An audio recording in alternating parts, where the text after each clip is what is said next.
देव कोणतीच मनोकामना आपली अपूर्ण ठेवत नाही. प्रत्येकाच्या आयुष्यामध्ये काही ना काही संकट आहे, काही ना काही दुःख आहे. भगवंताला ते सांगितलं पाहिजे, याच्यामध्ये संशय नाही. भागवत पुराण सांगत आहे की ज्याही नारीला स्त्रीला गर्भ नाही, मूल होत नसेल, लेकरू होत नसेल, तर अशा स्त्रीने एक उपाय करायचा.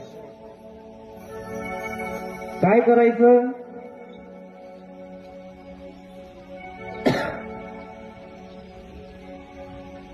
एखाद्या ज्या ठिकाणी माती आहे त्या जमिनीवर जायचं आणि स्वतःच्या पायाखालची माती घ्यायची. काय घ्यायची? ज्याही स्त्रीला गर्भ नाही किंवा लेकरू होत नसेल, गर्भधारणा होत नसेल, अशा स्त्रीने ज्या ठिकाणी माती आहे त्या ठिकाणी जायचं. आपल्या पायाच्या खालची माती घ्यायची.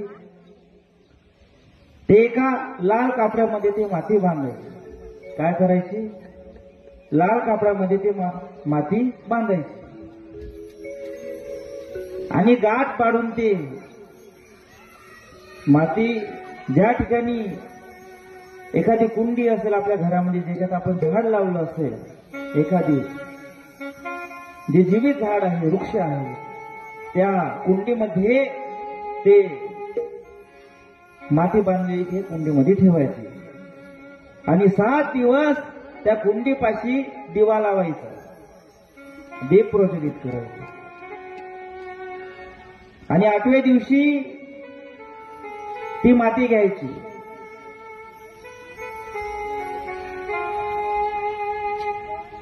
ती माती घेतल्यानंतर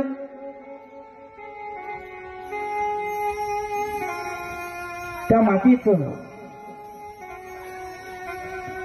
भगवान कृष्णाचं नाम स्मरण करून ओम नमो भगवते वासुदेवाय,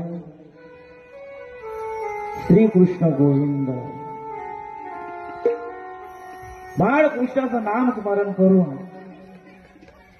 7 वेळा घालून पायापासून तर मस्तकापर्यंत ती जी माती आहे ते खालून वर 7 वेळा ओवाळायचं.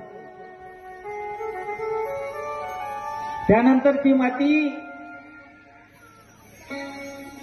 ज्या ठिकाणी तुळस आहे आपल्या घरी, त्या तुळशीमध्ये ती माती टाकून द्यायची. हे केल्याने काय होते? कोणत्याही स्त्रीला गर्भधारणा